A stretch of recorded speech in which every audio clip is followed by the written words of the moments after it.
Hello and welcome to this special episode of Inside. On September 17th, our Prime Minister Narendra Modi turned 71.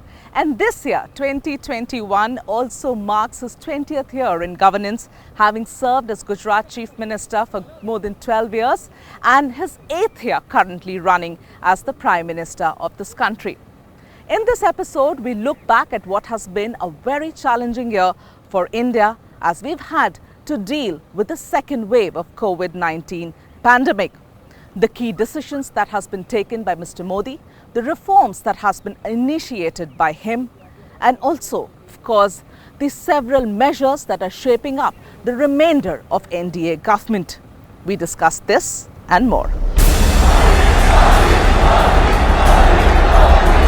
Bharat माता की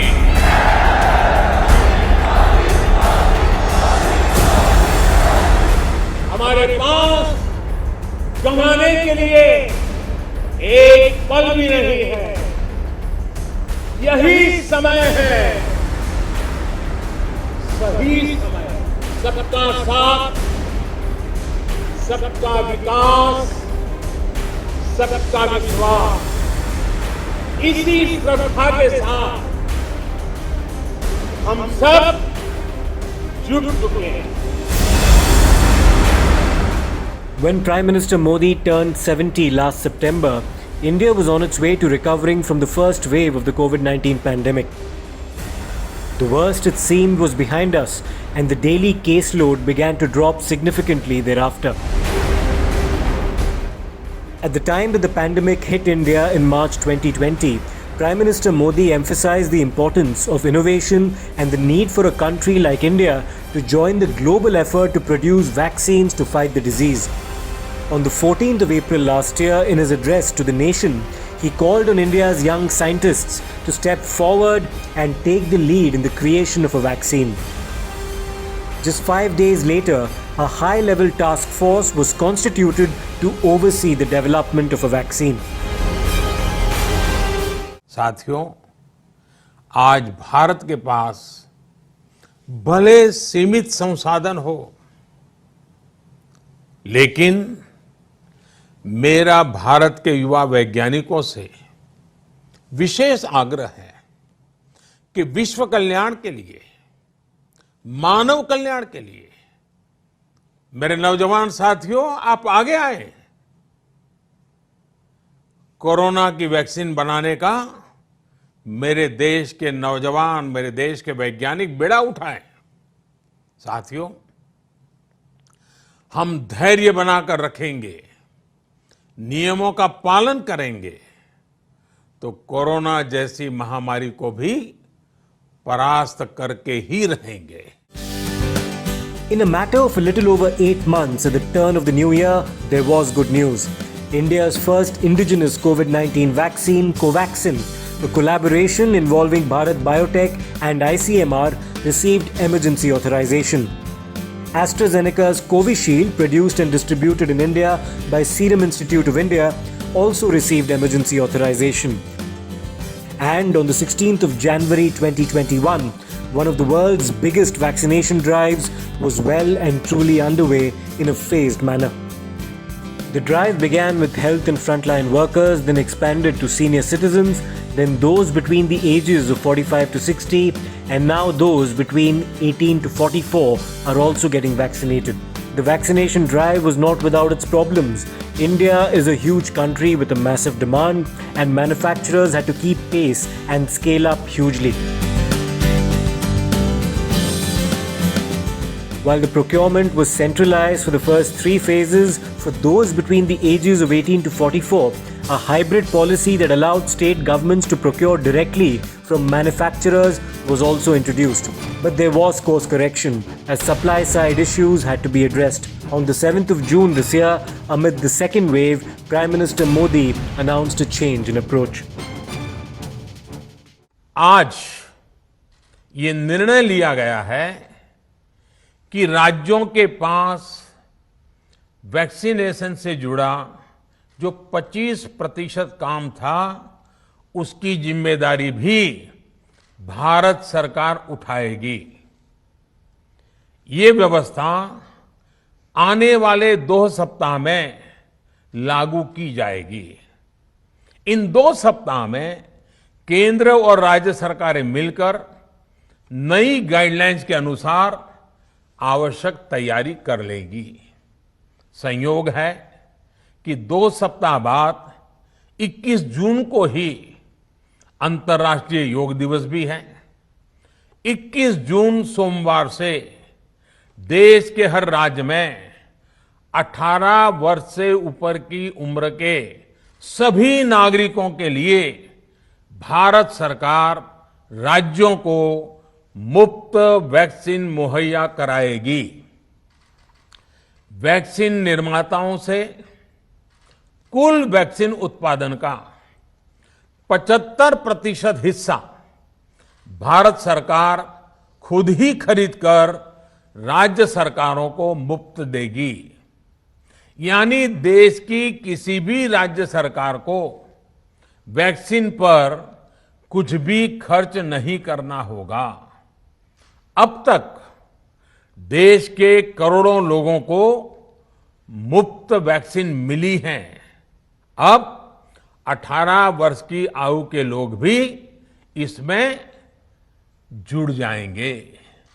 सभी देशवासियों के लिए भारत सरकार ही मुफ्त वैक्सीन उपलब्ध करवाएगी। The Government of India has a roadmap now to inoculate its entire adult population by the end of the year. That's a difficult task, but what is encouraging is that there have been at least 4 days thus far where India has managed to breach the 1 crore vaccination doses a day mark. Some experts have said that India needs to administer 1.2 crore doses a day on average until the end of the year to vaccinate its entire adult population. We are currently averaging around 80 lakh a day over the last 1 week, and hopefully with greater availability due to more vaccine candidates being approved, India will be able to meet its target. One of the most spectacular achievements of Modi Sarkar in the last 1 year has been the stupendous vaccination drive rolled out on 16th of January this year. And in the starting months, seeing just several thousands of people coming to these vaccination centers amidst vaccine hesitancy created by doubts about the efficacy and safety of the doses, political blame game, etc., to an incredible number of about 70 lakh on an average getting vaccinated each day. We have come a long way in a very short span of time. But looking back, you cannot wish away the tough and the low phase that the country saw for good 3 months, where there was an acute shortage of vaccines, people queuing up at the vaccination centers only to be turned away because there were no doses, states after states asking repeatedly for more and more doses. That's when the Prime Minister stepped in. He decided to change the policy. He turned the procurement of these vaccines into a central procurement, which meant that only the center here would be procuring vaccines for the entire country and then distributing it to them. Apart from this change in policy, the Prime Minister also ensured that all measures were taken for an enhanced domestic production of these vaccines, and he also cleared the decks for the international, the foreign big companies to come and sell in the Indian market. Come this July, all complaints of acute shortage of vaccines completely vanished away in thin air. And currently, we are steadily marching towards an unheard of feat, which is 100 crore vaccinated people. 100 crore means 1,000 million vaccinated people in just about 8 months' time. The stats are indeed mind-boggling. The growing pace of vaccinations is good news, but this came after a devastating second wave of the COVID-19 pandemic. The months of April and May were the worst, with India at times clocking more than 4 lakh cases on a daily basis. There were questions asked if the government was caught off guard, if it got complacent after the first wave had been overcome.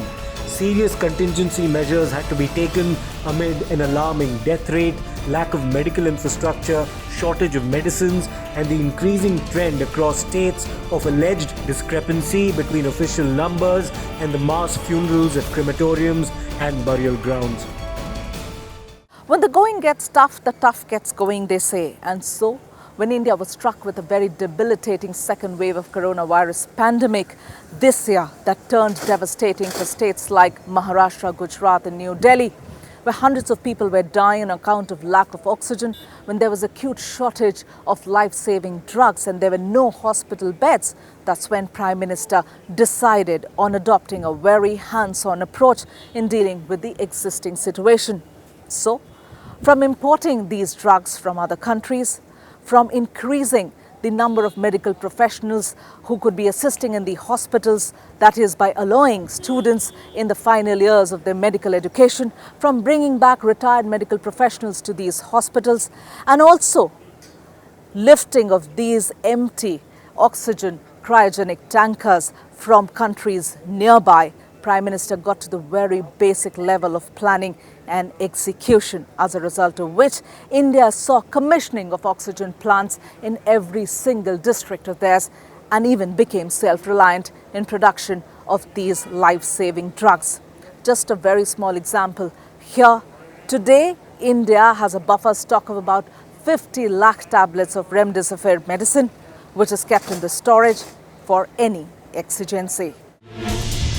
Ramping up the scale of vaccinations was one of the key measures, but scale of production of medicines was also increased. Production of oxygen cylinders, including its imports, was scaled up. The Prime Minister held regular meetings with chief ministers and central as well as state officials to monitor the progress being made on the ground. And the government, to help those suffering as an outcome of lockdowns and the damage inflicted upon the economy, announced a series of relief measures. To add to the stimulus packages already provided during the first wave, the government launched a Rs 6.29 lakh crore relief package.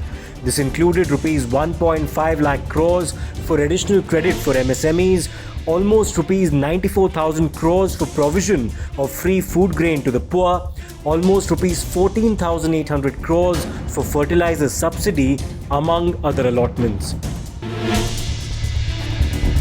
मैं Narendra Damodar Das Modi Since Narendra Modi took over as Prime Minister in May 2014, India's foreign policy outreach has gone up several notches. And that was also evident in India's Vaccine Maitri initiative, earning the goodwill of the world with the export of more than 6.6 crore vaccine doses to as many as 95 countries until May this year. The strong ties cemented due to this, as well as the consolidation of already established relationships, enabled others to reciprocate during India's time of need, particularly at a time of shortage of both oxygen and medical supplies. On the strategic front, the Quad has emerged as a strong de facto alliance between India, United States, Australia and Japan. Many experts consider it as a counterweight to China's expansionist designs, though it remains to be seen how this grouping evolves over time. The leaders of the Quad are expected to meet during Prime Minister Modi's visit to the United States later this month for the UN General Assembly meet. It would also be interesting to see how their interests converge in the light of the current situation in Afghanistan, where a Taliban Haqqani network regime has taken over. 2020 saw the world gripped with an unrelenting rampage of COVID-19 virus. Be it developed countries or the developing ones, all fell to their knees trying to deal with this disease. At a time when even superpowers like United States of America were looking for help elsewhere, India emerged as a bright spot amidst the doom and gloom. Under the leadership of Prime Minister Narendra Modi, who believes in the theory of Vasudev Kutumbakam, India decided on adopting a very humanitarian initiative called Vaccine Maitri, under which we reached out to all of those countries who found themselves helpless and grappling with the virus. We in India rolled out and kick-started our inoculation drive on 16th of January 2021, and just 4 days after that, on 20th of Jan 2021, India had started providing vaccines to different countries across the world. And by 9th of May this year, we had already provided 66.3 million doses to about 95 countries across the globe. But our diplomatic outreach cannot only be contained to Vaccine Maitri. It goes beyond. When the world was shaken with the news of Taliban taking over Afghanistan, India was able to successfully evacuate each willing citizen of theirs from that war-torn country. And since then, the Prime Minister has been outlining our priorities at every international forum, sending out a firm message to the world that we need to together fight with radicalization and extremism in order to keep the regional stability intact. In December last year, the Prime Minister laid the foundation stone for the construction of India's new Parliament complex, very much a part of the elaborate Central Vista project. देशवासियों के लिए उनका यही एक काम भारत माता की आराधना, और हमने देखा उस महापुरुष की वाणी की ताकत। इसके ठीक 50 वर्ष बाद 1947 में भारत को आजादी मिल गई थी।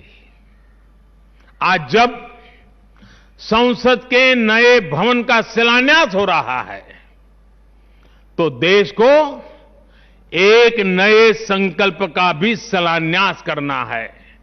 हर नागरिक को नए संकल्प का शिलान्यास करना है। स्वामी विवेकानंद जी ने उनके उस आह्वान को याद करते हुए हम सबको ये संकल्प लेना है। ये संकल्प हो इंडिया फर्स्ट का, भारत सर्वोपरि।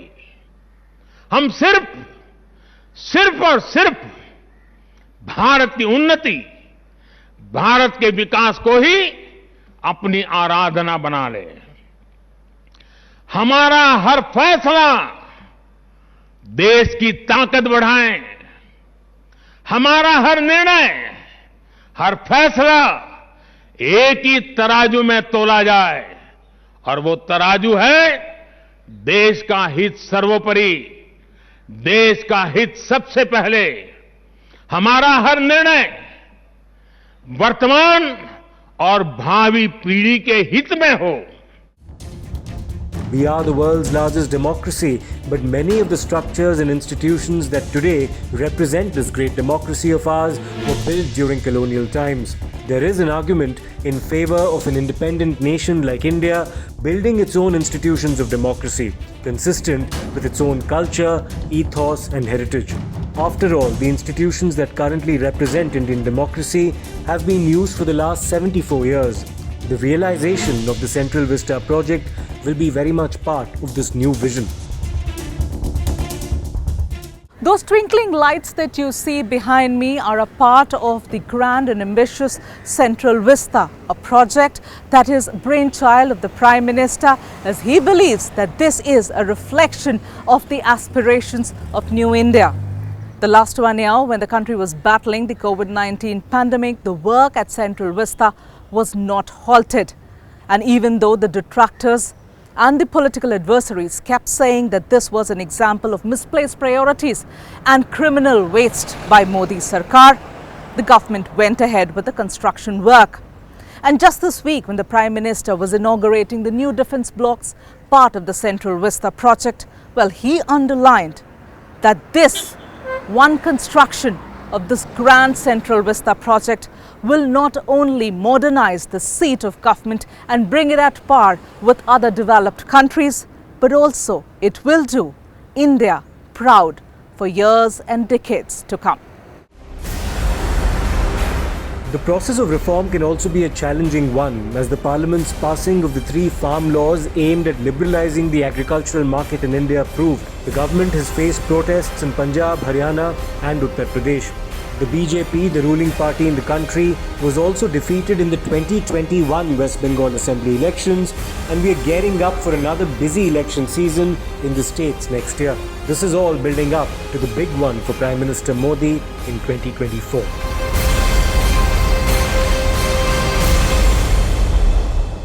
Three years from now, Prime Minister Narendra Modi will be facing the electorate once again in the hope of winning a 3rd consecutive term for his party. But this time around, more than the charisma of the man, it will be the performance that he and his government has put forth over the last 5 years that will shape the mandate of the people, and whether it goes in his favor or not remains to be seen. Thanks for watching.